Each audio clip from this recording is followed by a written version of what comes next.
The most dangerous secrets are never hidden inside locked rooms. They are hidden inside acts of kindness you never thought to question. Lauren Simmons never imagined silence could feel so loud. The rain outside Joseph Beaumont's office painted long silver lines across the towering windows, washing the Chicago skyline into a blur of soft lights and distant shadows. Inside, nothing moved. Not the leather chairs. Not the neatly arranged books. Not even the white lilies resting beside the desk. Only one gray folder lay open across the polished walnut surface. Lauren had returned for one simple reason. Sophie's stuffed rabbit. The little plush toy sat forgotten on a guest chair after another long afternoon at Beaumont Foundation. She smiled as she picked it up. Then the cool breeze drifting through the partially open window lifted several loose pages from Joseph's desk. One page floated gently to the floor. Another followed. Then the entire gray folder slipped from the edge and landed quietly beside her feet. Almost without thinking, Lauren knelt to gather the scattered papers. The first photograph froze her in place. It was her, leaving the neighborhood bakery just after sunrise. She frowned. She had never seen anyone take that picture. The next page listed her apartment address, emergency contacts, employment history, Sophie's elementary school, weekly routines, medical assistance requests. Another page, parking locations near her apartment, walking routes, handwritten notes. Every detail felt painfully precise. Lauren slowly turned one more page.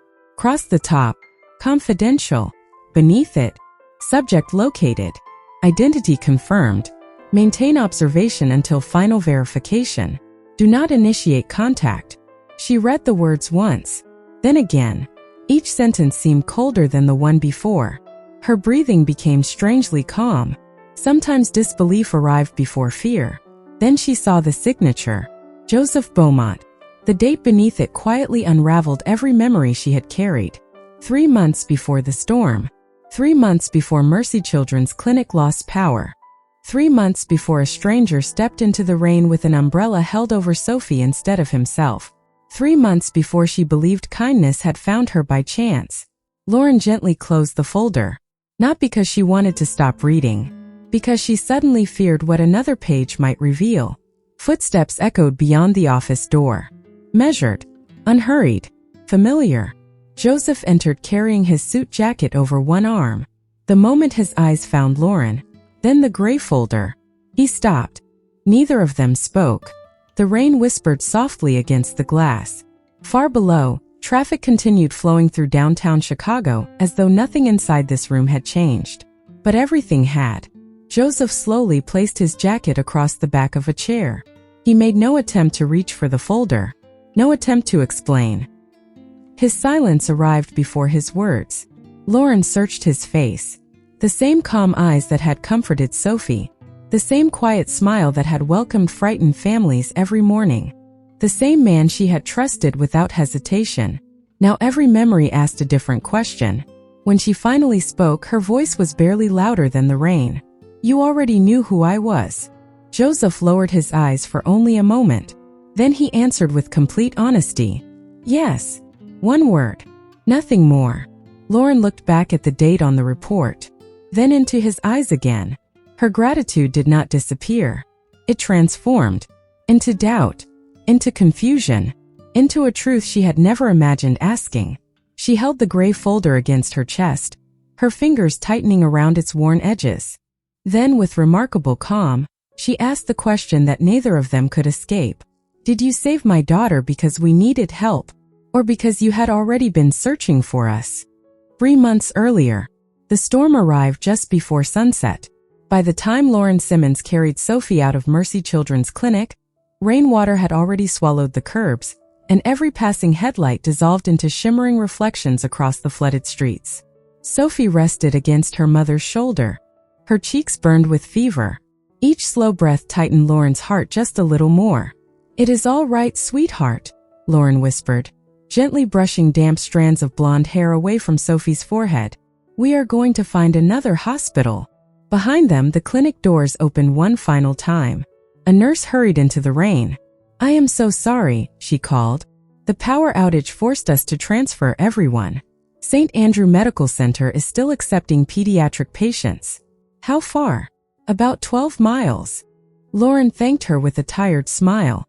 Then she reached for her phone. No rides were available. She refreshed the screen. Nothing changed. The rain became heavier. Across the street, a black luxury sedan remained parked beneath a row of maple trees. Its engine continued idling.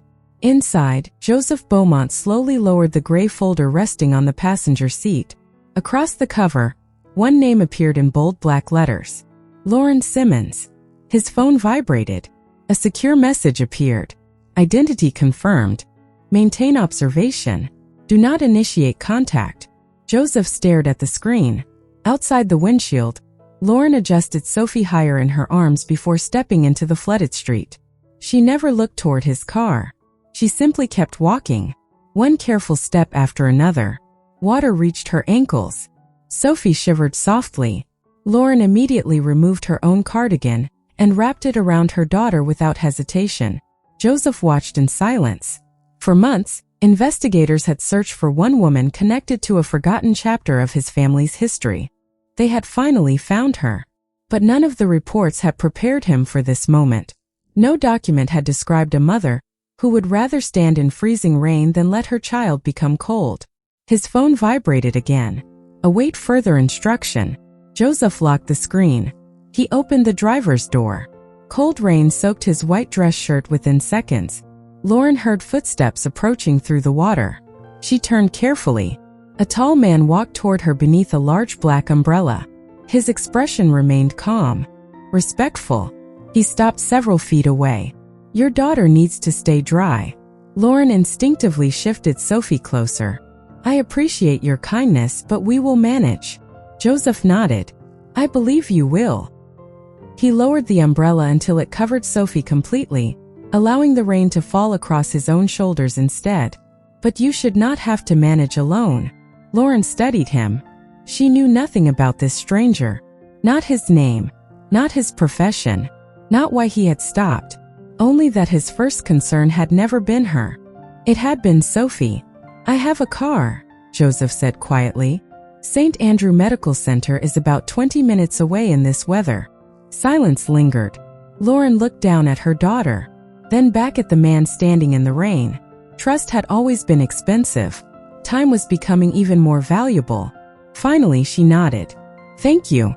Joseph opened the rear passenger door before opening his own. Lauren carefully settled Sophie inside, making certain the little girl was comfortable before taking her seat. Only after checking that both of them were safe did Joseph close the door. The sedan pulled away from the flooded curb. Beneath his folded suit jacket, the gray folder remained hidden from view. Lauren never noticed it. Neither did Sophie. Only Joseph knew that the woman quietly sitting behind him had already become part of his life long before fate allowed them to meet. St. Andrew Medical Center never truly slept. Even after midnight, soft monitor tones echoed through quiet hallways. Nurses moved quietly between patient rooms. The scent of fresh coffee blended with clean hospital air, while gentle footsteps disappeared beneath muted conversations. Lauren sat beside Sophie's bed without moving. One hand rested lightly over her daughter's small fingers. The fever had finally begun to break. Each peaceful breath felt like another miracle. Lauren lowered her head, not to sleep, only to thank God for one more ordinary moment. A quiet knock came from the doorway. Joseph stood outside carrying 2 paper cups. His navy suit jacket was folded neatly over one arm, leaving only his white dress shirt, now completely dry after the storm. I hope I am not interrupting. Lauren looked up. No. He entered slowly. I brought coffee. He placed 1 cup beside Lauren. Then he carefully placed a cup of warm hot chocolate beside Sophie's stuffed rabbit. Lauren noticed immediately. You remembered she likes hot chocolate. Joseph smiled gently. I thought she might ask for it when she wakes up. A faint smile appeared across Lauren's face. She probably will. Silence settled naturally between them. Outside the hospital window, rain continued falling across the parking lot. Inside the room, everything felt unexpectedly peaceful. The doctor said her temperature is coming down. Lauren nodded. I finally believe she is going to be all right. Joseph looked towards Sophie. So do I. Lauren wrapped both hands around the warm coffee cup. I have been trying so hard. Her voice became softer. I work mornings at a neighborhood bakery. She paused. 3 afternoons every week I clean office buildings downtown. A small smile appeared. Weekends belong to anyone who needs help carrying groceries. Joseph listened quietly. And somehow, Lauren laughed gently. There still never seems to be enough money. Joseph did not offer sympathy. He offered respect. You have done everything a good mother could do. Lauren looked toward her sleeping daughter. I only hope she remembers feeling loved more than she remembers struggling. Joseph lowered his eyes. My mother used to say children remember peace longer than fear. Lauren looked back at him. You were close. I was. His answer ended there. Some memories carried enough meaning without additional words. A nurse entered carrying discharge paperwork. Good news, she said warmly. Sophie's blood work looks much better. She can go home tonight. Relief filled Lauren's face. Then she noticed the prescription paperwork. The medication. The nurse smiled. It has already been approved through our emergency assistance program. Lauren blinked. I thought those approvals usually took days. They usually do. The nurse gathered her clipboard. This one was processed immediately. After she quietly left the room, Lauren slowly turned toward Joseph. You helped. Joseph answered honestly. I asked whether there was a faster way. You did more than ask. He remained silent. Lauren opened her worn canvas tote bag and removed a small spiral notebook. She carefully wrote 4 simple words. Hospital expenses to repay. She tore out the page and folded it once before handing it to Joseph. I do not know how much everything cost yet. Joseph looked at the folded paper. You do not owe me anything. Lauren gently shook her head. No. Her smile remained warm. I owe myself the chance to repay kindness. Joseph accepted the folded note, not because he expected repayment, because refusing it would have taken away the dignity she worked every day to protect. An hour later, they walked together toward the hospital entrance. Sophie's small hand rested safely inside Lauren's. The storm had almost disappeared. Only a light mist remained beneath the glowing streetlights. Before Lauren helped Sophie into the waiting sedan, she turned toward the man who had quietly changed the hardest night of her life. I never asked your name. He smiled. Joseph. Lauren nodded. Thank you, Joseph. As the car door gently closed, his phone vibrated inside his jacket. He looked down. One secure message appeared. The file remains active. Do not let Lauren Simmons discover why she was found. 1 week later, autumn sunlight spilled gently across downtown Chicago, replacing the cold gray skies that had followed the storm. Lauren stood outside Beaumont Foundation holding a neatly folded resume inside a simple manila folder. Joseph's business card rested beside it. She had almost thrown the card away twice. Accepting help had never come easily, but accepting an opportunity for Sophie, that felt different. She stepped inside. The building surprised her immediately. Children's artwork covered one wall. Photographs of community volunteers filled another. Fresh flowers brightened the reception desk. Nothing about the foundation felt distant or intimidating. Felt welcoming. A receptionist greeted her with a warm smile. Mr. Beaumont is expecting you. Lauren hesitated. He remembered? The receptionist smiled. He remembers everyone. Several minutes later, Lauren entered a bright conference room overlooking a small courtyard where children played beneath colorful autumn trees. Joseph stood as she entered. Not because he was required to, because respect came naturally to him. I am glad you came. Lauren smiled politely. I almost did not. I know. There was no pressure in his voice, only understanding. The interview felt unlike any Lauren had experienced before. Joseph never asked why she needed money. He asked what kind of schedule would allow her to spend afternoons with Sophie. He never asked about weaknesses. He asked what had taught her resilience. He never asked how many jobs she had worked. He asked which one had made her proudest. Lauren answered honestly. The bakery. Joseph looked surprised. Why? Because people come in carrying heavy mornings. She smiled softly. If they leave smiling after a cup of coffee, The day usually becomes a little lighter. Joseph nodded slowly. You understand something many businesses forget. What is that? People remember how you made them feel. Silence settled comfortably between them. Near the end of the meeting, Joseph slid a thin folder across the table. Community Resource Coordinator. Flexible daytime schedule. Health insurance. Paid family leave. Professional training. Lauren read every page carefully. Then she looked up. This position would change our lives. Joseph answered gently. I hope it gives you more time to enjoy them. She accepted the offer.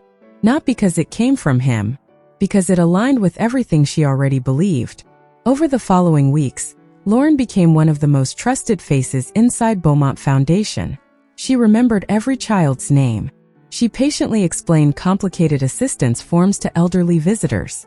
She stayed after closing whenever frightened parents needed someone willing to listen. Kindness became her quiet routine. Joseph never interrupted her work. He simply noticed. One afternoon, Sophie waited inside the children's activity room after school. Colored pencils covered the small table. When Joseph walked through the hallway, Sophie's face brightened immediately. Good afternoon, Mr. Joseph. He smiled. Good afternoon, Miss Sophie. She proudly handed him a crayon drawing. 3 people stood beneath one large umbrella. Rain covered the page. The tallest person held the umbrella over the smallest one. Joseph accepted the drawing carefully. I remember that evening. So do I, Sophie whispered. Across the room, Lauren watched the moment unfold. Something inside her relaxed. Reliable people had always disappeared from her life eventually. Joseph never seemed to.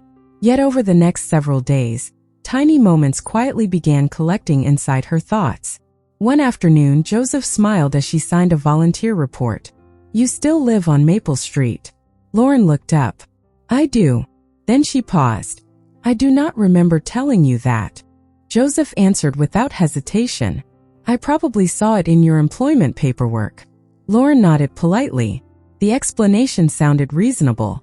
Even so, a small question remained. Not large enough to create fear. Only large enough to stay with her a little longer. Several weeks passed. Cool autumn mornings settled gently across Chicago, and Beaumont Foundation slowly became more than a workplace. It became a place where Lauren felt useful again. Families greeted her by name. Children waved whenever she crossed the lobby. Volunteers trusted her with responsibilities that had once belonged to people with years of experience. She never asked for recognition. She simply showed up. Every single day.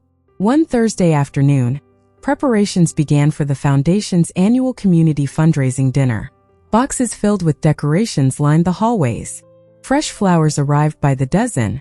Volunteers hurried between conference rooms carrying banners and table settings.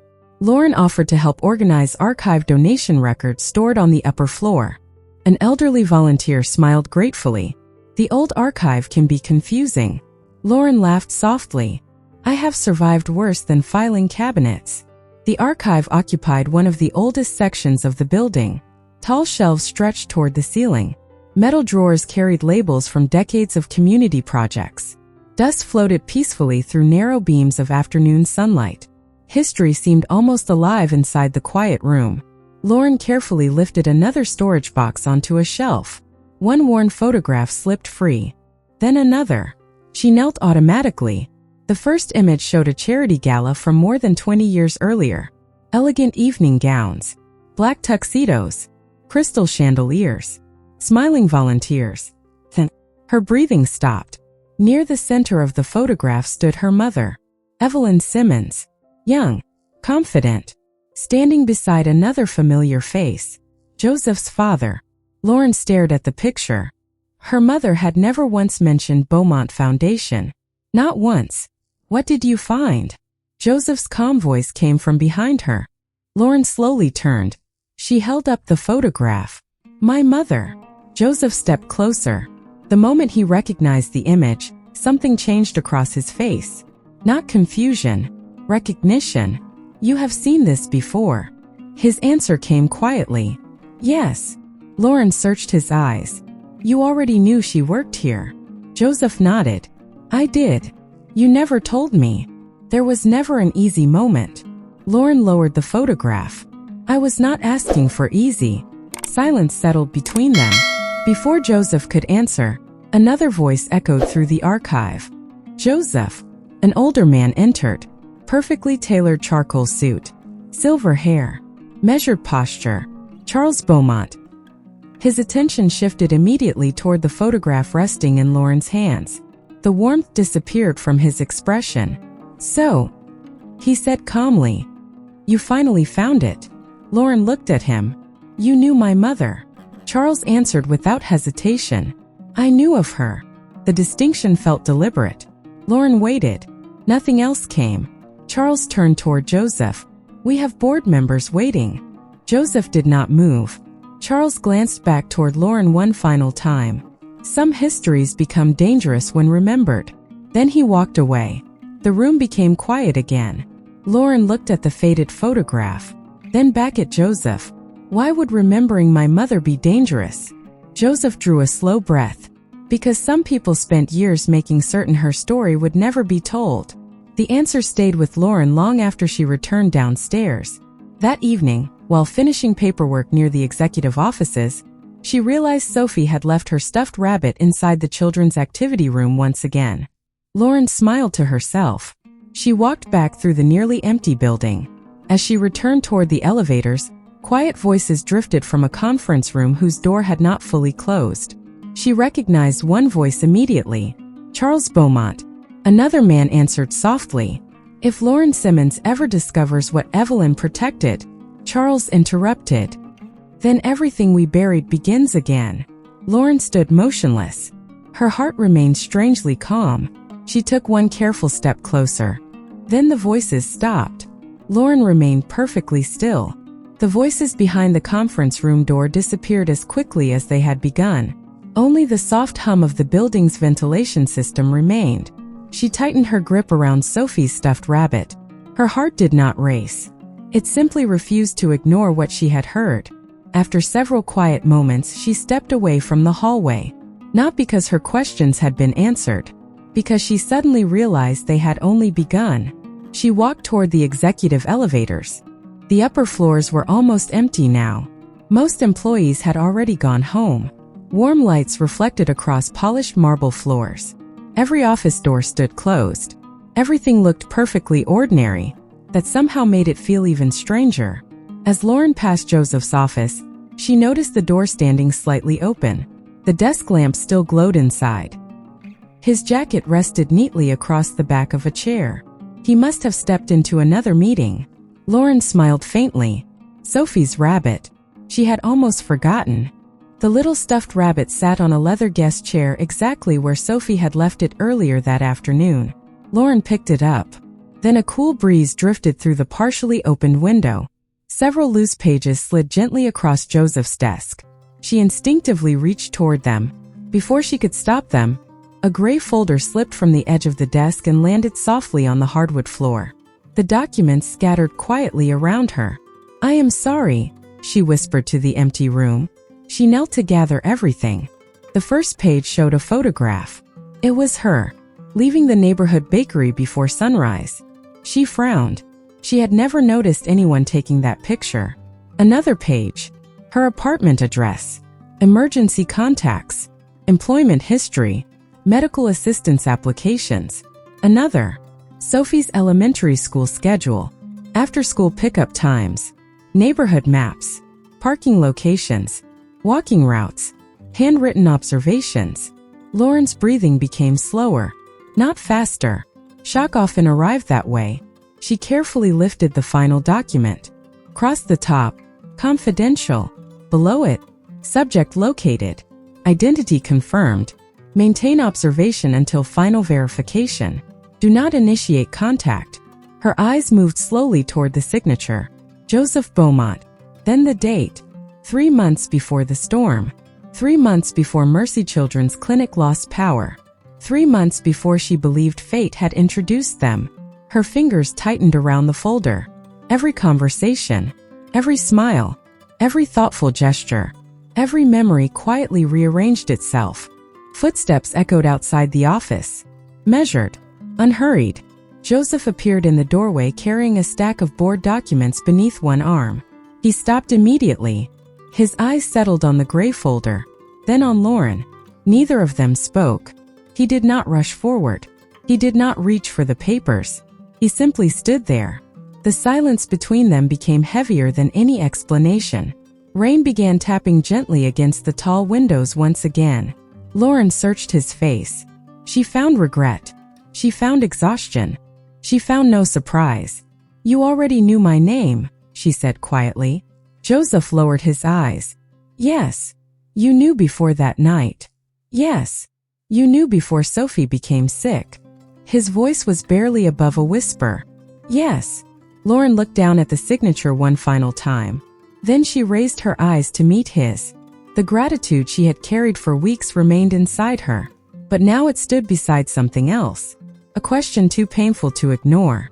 She held the folder against her chest, then asked with heartbreaking calm, "Did you save my daughter because we needed help, or because you had already been searching for us?" Joseph did not answer immediately. He quietly closed the office door behind him, not to keep Lauren inside, to protect the conversation from anyone who might walk past. The gentle click echoed through the silent room. Rain continued tracing silver lines across the windows. Neither of them moved. Lauren held the gray folder tightly against her chest. Joseph kept both hands at his sides. He knew reaching for the folder now would only make everything worse. "You already knew who I was," Lauren said again. Her voice remained calm, far calmer than he deserved. Joseph nodded once. "Yes. You knew before the hospital. Yes. You knew before Sophie became sick." Another pause settled between them. "Yes."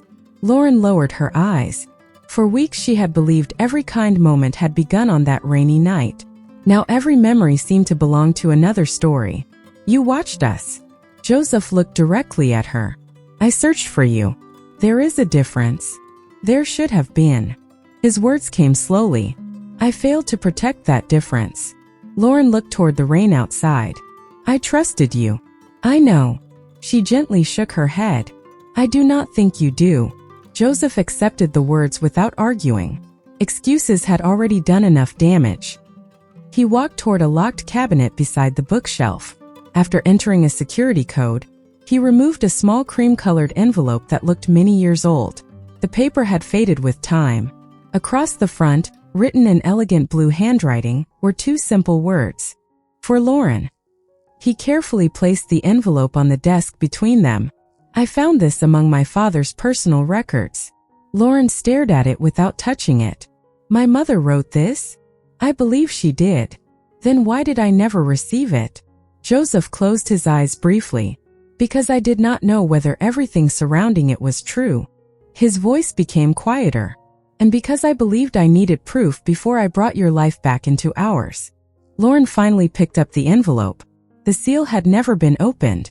She carefully unfolded the letter inside. The handwriting was instantly familiar. Her mother's.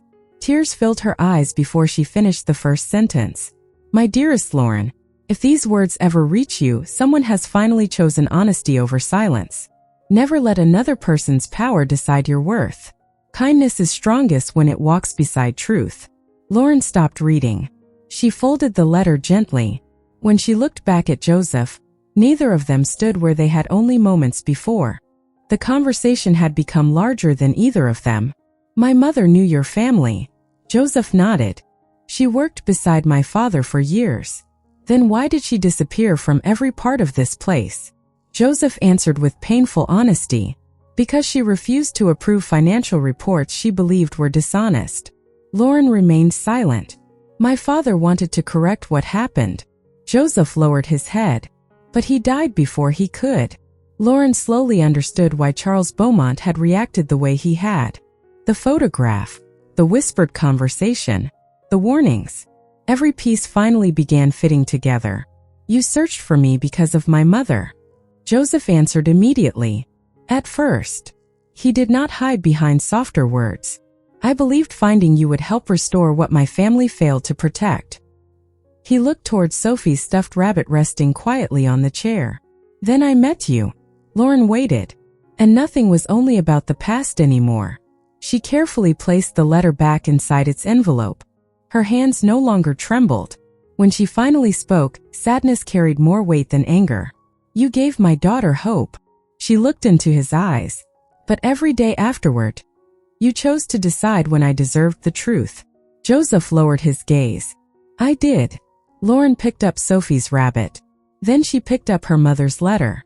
Without another word, she walked toward the office door. Joseph never asked her to stay. For the first time since the storm, he understood that telling the truth could open a door. But only trust could ever invite someone back through it. The next morning arrived beneath a sky that seemed almost too peaceful. Sunlight spilled across the streets of Chicago. Children laughed outside neighborhood schools. Coffee shops welcomed the morning crowd. The world continued as though nothing had changed. Lauren wished it felt that simple. Sophie noticed the silence during breakfast. "Mama." Lauren looked up from her untouched coffee. "Yes, sweetheart. Are you going to work today?" Lauren forced a gentle smile. "I have something important to finish first." Sophie nodded. "Can we still make pancakes tonight?" Lauren reached across the table and squeezed her daughter's hand. "I promise." Some promises mattered because they reminded people that ordinary life was still possible. An hour later, Lauren stepped back inside Beaumont Foundation. Everything looked exactly the same. Families waited patiently in the lobby. Volunteers welcomed visitors. Children filled the activity room with laughter. Only Lauren had changed. Joseph was waiting inside the executive conference room. Several thick binders covered the polished table. Archive records, financial reports, board meeting minutes, independent legal reviews. Nothing remained hidden. "I requested access to every protected record after I found your mother's letter," Joseph said quietly. "It took months." Lauren looked across the documents. "You could have shown me all of this sooner." "Yes." His answer came without hesitation. "I believed waiting would protect you." He lowered his eyes. "I finally understood that silence was protecting me instead." Lauren slowly opened the first binder. Every page carried another piece of her mother's story. Carefully written concerns, requests for transparency, signed reports refusing to approve financial statements she believed were inaccurate, professional letters filled with dignity. Never bitterness, never fear, only integrity. Lauren gently turned another page. "My mother never stopped telling the truth." "No." Joseph's voice remained steady. "She paid for it." Silence settled across the room. After several moments, Joseph removed one final document. He placed it in front of Lauren. Independent Investigation Resolution. Restoration of Evelyn Simmons' professional record. Public disclosure. Board vote. Lauren looked up. "You already submitted this." "Yesterday." "And if the board refuses?" Joseph met her eyes. "I resign." He spoke the words with complete calm. "No negotiations. No conditions. The foundation cannot ask families to trust us while we continue hiding the truth." Lauren studied him carefully. For the first time since opening the gray folder, she believed every word. Not because trust had fully returned, because he was no longer asking for trust. He was accepting responsibility. The conference room door opened. Charles Beaumont entered. His expression hardened as soon as he saw the binders spread across the table. "You are making a mistake." Joseph remained standing. "The mistake was made years ago." Charles turned toward Lauren. "You do not understand what reopening the past will destroy." Lauren answered quietly. "My mother already lived through what it destroyed." Charles fell silent. There was no argument left that could erase the documents lying before them. He looked once at Joseph. Disappointment, regret, pride, all hidden beneath the same controlled expression. Then he quietly left the room. The door closed behind him. No one followed. Lauren gathered her mother's letter, the investigation papers, the gray folder that had changed everything. She held them together, the past and the present, side by side. She looked at Joseph one final time. "I believe you wanted to do the right thing." He nodded. "I did. But wanting to do the right thing," she paused, "is never enough when someone else is waiting for the truth." Joseph accepted the words. "I know." Lauren walked toward the door. Before leaving, she stopped. When this is over. She looked back. Tell my mother's story exactly as she lived it. Then she stepped into the hallway. Joseph remained alone beside the conference table, surrounded by records that could restore a family's honor and remind him that the hardest acts of courage rarely begin with forgiveness. They begin with honesty. 6 months passed. Winter slowly gave way to spring, and Beaumont Foundation welcomed another season beneath clear blue skies and blooming white dogwood trees. The building looked familiar. The people looked familiar. Only the truth had changed. An independent investigation had examined every archived report, every financial record, every handwritten note, and every decision that had shaped the foundation for more than 2 decades. When the final findings became public, one name stood at the center of them all: Evelyn Simmons. Every accusation against her was formally withdrawn. Every report she had refused to approve was recognized as an act of professional integrity. The woman who had once been quietly erased from history was finally remembered exactly as she had lived. Near the entrance of Beaumont Foundation, a simple bronze plaque now carried her name, not as a monument to tragedy, as a promise that honesty would never again be hidden behind silence. Lauren stood quietly before it. Sophie's small hand rested comfortably inside hers. Mama. Lauren smiled gently. Yes, sweetheart. Grandma helped people here. She did. And now everybody knows. Lauren looked at the plaque once more. They finally do. Families gathered throughout the courtyard. Children played beneath blooming trees. Volunteers welcomed visitors with warm smiles. There were no grand celebrations, no cameras, no speeches filled with empty promises. Only ordinary people honoring an extraordinary act of courage. Joseph remained near the back of the gathering, not on the stage, not beside the board of directors. Several months earlier, he had voluntarily resigned from his executive position after presenting every hidden record to the independent investigators. He never asked anyone to overlook his mistakes. He believed accountability had to come before forgiveness. When the ceremony quietly ended, guests slowly drifted toward the gardens. Lauren noticed Joseph standing alone beneath a flowering dogwood tree. For several moments she simply watched him. He looked lighter somehow, not because life had become easier, because he no longer carried the weight of unfinished truth. She walked toward him. Sophie skipped happily ahead, collecting small white blossoms that had fallen onto the grass. Joseph smiled warmly. I was not sure you would come. Lauren looked toward her mother's plaque. I came because she deserved today. Joseph nodded. She always did. Silence settled comfortably between them. Not awkward. Not uncertain. Simply honest. Joseph reached inside his jacket pocket. He carefully unfolded a small piece of paper. Lauren recognized it immediately. Hospital expenses to repay. The note she had written on the night Sophie left the hospital. He handed it back. I kept this. Lauren smiled softly. I remember. I never kept it because of the money. He paused. I kept it because it reminded me that dignity is never something we give another person. His voice became quieter. It is something we choose to respect. Lauren folded the little note and placed it beside her mother's letter inside her purse. Some memories belong together. Sophie suddenly ran toward them.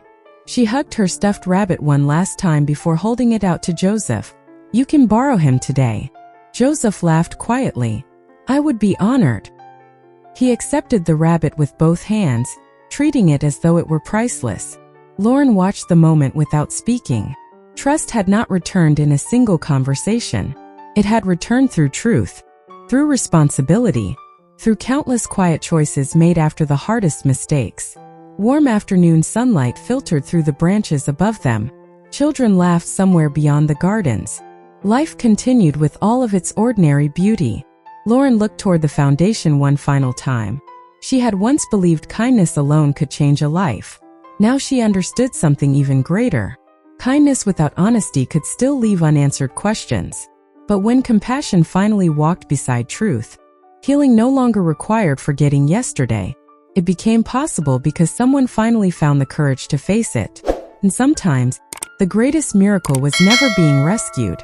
It was discovering that the truth, no matter how long it had been hidden, still had the power to bring people home.